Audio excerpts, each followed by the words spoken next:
Recién recorríamos algunas portadas de diarios con respecto al acuerdo con China. Dice el diario Clarín: para contener al dólar, el gobierno se vuelve a endeudar con China, usará otros 6.500 millones de dólares del convenio firmado entre los bancos centrales de ambos países.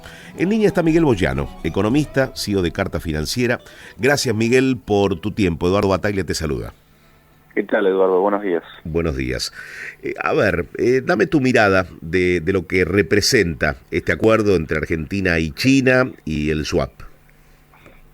Bueno, este es un acuerdo que ya está en vigencia y el gobierno lo que está intentando hacer, que aparentemente lo logró, es conseguir monetizar o traducir en dinero fresco parte de ese swap para hacer frente esencialmente a una corrida cambiaria que se viene desarrollando en las últimas semanas y ante lo que podría pasar a partir del lunes, que por supuesto genera una gran incertidumbre, que va a depender también parte de lo que suceda con el desarrollo de los resultados electorales, pero además ante la evidencia de que la brecha cambiaria ha crecido enormemente, con lo cual, hay muchos que esperan una devaluación del dólar oficial, y lo que habrá que ver es si eso también después implica una nueva ampliación de la brecha. Yo no creo que el dólar oficial pase de los valores donde está ahora a el valor que uno quiera, que está en 350, y que pase a 450 o a 500. ¿Qué va a pasar con el contado con liquidación o el dólar se van a quedar donde están? No lo sé, parece improbable. Entonces me parece que están buscando tener pólvora para poder atacar ese fenómeno. Después habrá que ver si son exitosos conteniendo el dólar. En este momento están perdiendo por goleada, ¿no? Miguel, Melconian salió a hablar o a especular o a hacer conjeturas con respecto a la cotización del dólar a partir del lunes. Lo fijó en 500 y salieron a liquidarlo. Este es un escenario probable. Recién hablabas del tema de una suba que puede ser fuerte también, ¿no? Bueno, no sé quién sale a liquidarlo ni con qué motivo. El razonamiento de él tampoco es algo de ciencia espacial. Lo único que está diciendo es, si le sumamos la inflación de los últimos 2 meses y la inflación que viene transcurriendo en octubre, si uno quisiera estar en una situación simplemente parecida, tendría que aumentarle esa variación porcentual, que da más o menos 500 pesos. O sea, sería lógica pura, digamos. Si está forzado a estar congelado, si llegara a 450, 500 pesos, sería ir de la mano con el resto de la economía. Sería aplicarle el movimiento que tuvo la inflación. Un razonamiento un poco básico, pero que en un periodo muy corto, puede aplicar, que por supuesto sería el parche número 328, porque tampoco que se resuelve nada con eso, pero la brecha es un problema, porque en definitiva la brecha lo que siempre genera es parálisis de actividad, o el famoso no hay precio, o el famoso no te vendo, porque nadie sabe, todos aquellos que tienen insumos importados en sus productos finales, nadie sabe a qué precio van a poder reponer esos insumos en consecuencia del producto final. Entonces te dicen, mira, no te vendo porque capaz que termino perdiendo plata vendiéndote. Entonces se produce ese parálisis, y ni hablar acerca de todo lo que es el financiamiento en la cadena de pagos, de pagar a 30 días, a 60 días. La única forma de conseguir cualquier tipo de mercadería hoy por hoy es al contado, no hay otra manera. Te pongo un caso que ni siquiera al contado la podés conseguir. Ayer fui a revisar el aire acondicionado del auto y en el local trabaja también el muchacho con el área de alarmas, ¿no?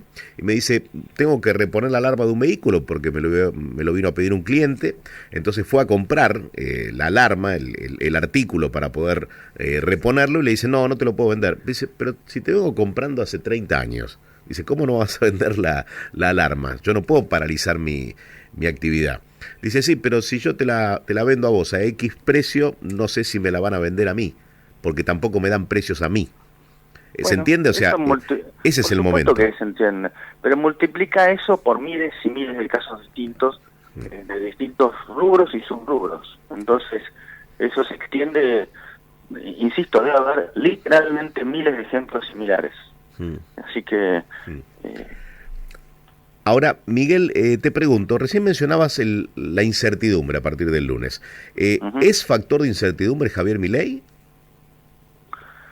Bueno, es factor de incertidumbre saber qué es lo que va a pasar con el dólar a partir del lunes, porque acá lo que hay que entender es que se vino jugando el juego de estoy en pesos y me coloco a tasa mirando de reojo al dólar, ¿sí? Pero muchos de los plazos fijos se programaron para vencer antes de las elecciones, una semana antes, 2 semanas antes. Por eso vimos también ese vuelco tan grande a la dolarización que es típico de un escenario electoral. Ahora, insisto, la incertidumbre viene por Javier Milei o viene porque han emitido 20 puntos del PBI y los han encapsulado adentro de las LELIC. Es decir, casi que no importa quién esté ganando, el problema se precipita y ya llega la hora de la verdad, de cómo se va a resolver. Entonces el juego de esta bicicleta, de estar haciendo tasa en pesos, bueno, se acaba. Y se acaba porque empezamos hablando del swap con Chile. Y lo que queda claro es que esto es insostenible, no se puede jugar el juego del cepo indefinidamente. Y no importa quién gane, porque si gana Massa, también va a tener que levantar el cepo. Él dirá que no, dirá cualquier cosa, pero el cepo, por esto mismo que vos acabas de describir, de que no podés ni comprar una alarma, es insostenible, porque se repite, insisto, en miles y miles de actividades a lo largo del país. Entonces, hasta que vos no resuelvas eso, no podés funcionar como economía. Y parte de resolver eso tiene que ver con el problema del Banco Central. Vos decís que cualquiera que asuma la presidencia el 10 de diciembre va a tener que aplicar recetas similares, digo, más allá de la dolarización que propone Javier, o del bimonetarismo de Carlos Melconian, o lo que esté dispuesto a hacer Sergio Massa diferente a lo que viene haciendo en los últimos meses. Gane quien gane, tiene que levantar el cepo. No tengo ninguna duda de eso. El cepo tiene los días contados. ¿Y cuál sería el modo boyano de hacerlo? Mirá, acá no es tanto el modo boyano, acá es el modo de quién lo hace y si le creen a esa persona o cómo lo hace de forma que le crean. O sea, el modo menos traumático, pero tienen que confiar en vos, claro. Tienen que confiar en vos y tienen que confiar en tu programa que pueda ofrecer crecimiento futuro y que pueda haber alguien que pueda financiar eventualmente esa transición. ¿Y con la confianza que te da el voto de la gente, cualquiera de los candidatos estaría en condiciones de levantarlo? Cualquier candidato tendría buenas chances de hacerlo si tiene un plan creíble de ahí en adelante y consigue a quienes le pueden ayudar en esa transición, porque va a necesitar de alguna forma o que financien las LELIC o... Acá empieza mucho de lo que es la creatividad de la ingeniería financiera. Hay muchos que dicen, bueno, plan Ponex. ¿Plan Ponex qué quiere decir? Bueno, ¿sabés que esos plazos fijos que vos tenías? Sí. Por tener 100 pesos de plazo fijo, yo te voy a dar un bono por 100 pesos. Bueno, esa es una forma, pero es una forma que raya con la estafa. Pero es una forma, ¿sí? Yo tengo bien claro que Javier Milei dijo infinidad de veces que esa no es la forma que la aplicaría nunca. Entonces él tendría que conseguir a alguien que financie esas LELIC, alguien que pueda comprar esas LELIC. ¿Quién lo puede hacer? Bueno, si él tiene un programa creíble, quizá pueda conseguir a alguien fuera de la Argentina que esté dispuesto a comprar esas LELIC como, obviamente, un título de riesgo. Ahora hay que ver si los otros candidatos puedan conseguir algo similar o si busquen hacer una combinación de emisión con algún bono sobre esos plazos fijos. Es decir, hay un montón de alternativas posibles y depende de qué es lo que consiga cada uno y de cuánta credibilidad pueda despertar. Por lo cual, las respuestas varían bastante, pero ese problema vos no lo podés seguir pateando. No lo podés seguir pateando. ¿Privatizarías trenes, como dijo Milei? ¿Vos creés que cada organismo del Estado que sea deficitario hay que suprimirlo o reemplazarlo por algo hecho desde el ámbito privado? Bueno, acá lo que hay que entender es por qué la privatización. ¿Por qué las hizo Menem en aquel entonces? Porque en definitiva vos tenés un déficit fiscal que no es financiable con deuda, y lo único que tuviste que hacer, la única alternativa que te quedó fue emitir. Y la emisión que termina siendo un desastre para la economía de cualquier país. En Argentina se ha abusado enormemente. ¿Y no hay un camino intermedio, Miguel? Te pregunto porque ya sabemos lo que ocurrió con los trenes cuando se privatizaron y algunos pueblos quedaron completamente aislados. Esto ya lo conocemos. Digo, ¿no hay un camino intermedio para evitar que el déficit sea tan alto en algunos servicios que brinda el Estado?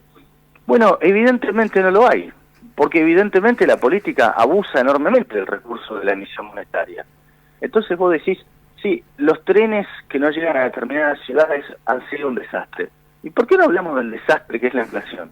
¿Por qué no hablamos del desastre que implica la emisión monetaria de 20 puntos del PBI y el cálculo que ha hecho Milei de los miles de millones de dólares que eso termina significando para los argentinos? Esas cuentas las hacemos. Entonces, ¿cómo puede ser que el año 2001 un peso era un dólar y hoy tenés que poner 1.000 pesos para tener un dólar? ¿Cómo se llama eso?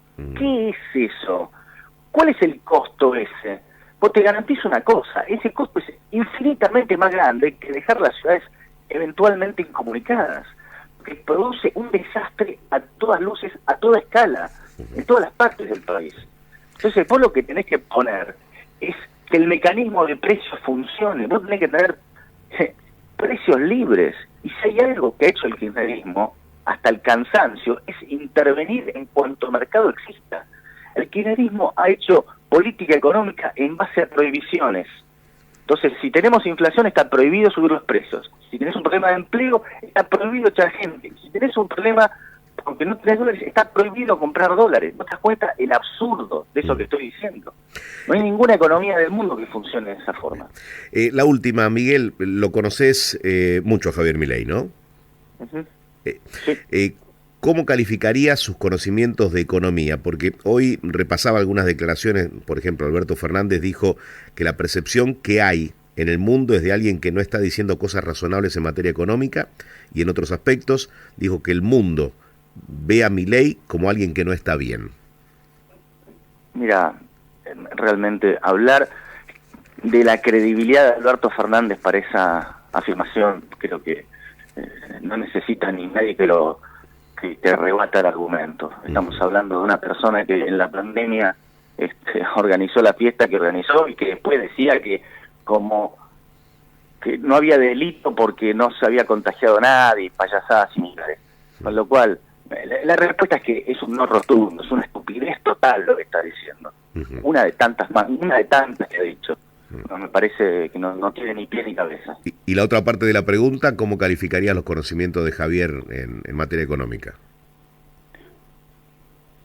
Los calificaría totalmente más que suficientes para resolver los problemas que tiene la Argentina. Argentina no tiene problemas de enorme sofisticación. No tiene problemas de enorme sofisticación. Los problemas son relativamente básicos. Lo que pasa es que vos tenés que tener la voluntad política y la convicción para resolverlos. El problema de la Argentina más esencial es tan básico como lo que pasa en la economía hogareña. Gasta más de lo que le entra, no hace un año, hace décadas, gasta más de lo que le entra.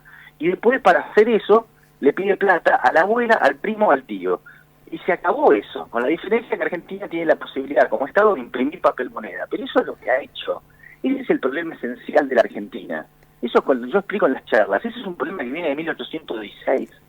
Desde que Argentina es Argentina, los políticos han gastado más de lo que recaudan.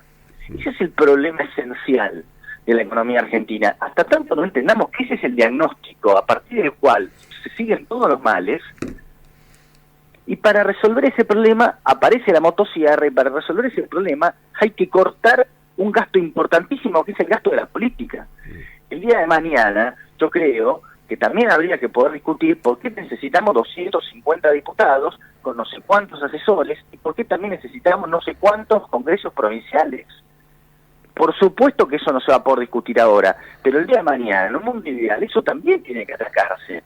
O no podemos tener la biblioteca del Congreso con el doble de diputados, perdón, con el doble de empleados que la biblioteca de Londres, creo que es la más grande del mundo. Pero eso sucede a toda escala en cualquier organismo del Estado. Gente que está ahí, gnocchi, que no sirve para nada, porque no hace nada, porque los han puesto políticamente. Mira, ¿sabés lo que ha hecho el kirchnerismo? El kirchnerismo ha combatido el desempleo metiendo gente en el Estado que no hace nada. Esa ha sido la receta del kirchnerismo. Cuando había época de vacas gordas, en lugar de permitir que la economía creciera y que el sector privado absorbiera gente, lo que hizo fue, no hago los deberes, pero como tengo superávit fiscal, los meto adentro del Estado, a hacer nada, porque esa gente que después es militante y me vota. Entonces llenó al Estado de inútiles. Es así, hay que decirlo con todas las letras. Hay 2 millones de personas que están en el Estado que sobran. ¿Quiere decir que el día 1 lo vas a echar? Absolutamente no. Pero generaste un problema que lo vas a tener que resolver a lo largo de los años. Entonces, por eso, lo primero que va a hacer Javier Milei es atacar el problema de la reforma laboral, porque eso es lo que va a permitir que el sector privado, en un periodo no tan largo, empiece a absorber la gente que sobra en el Estado. Pero ahí tenés que empezar a resolver uno de los problemas que tiene esta madeja toda enredada, que por supuesto cuando hay 50 parches metidos es mucho más rápido meter un parche. Desarmar todos esos parches sin que algo reviente es un trabajo mucho más sofisticado, pero no porque la economía argentina sea difícil de comprender, porque ha sido un desastre arriba del otro que se vuelve muy difícil de desarmar. Eso es lo que está pasando. Miguel, gracias por tu tiempo, gracias por respondernos. Por favor, Eduardo, hasta luego. Abrazo grande. Miguel Boyano, economista, CEO de Carta Financiera.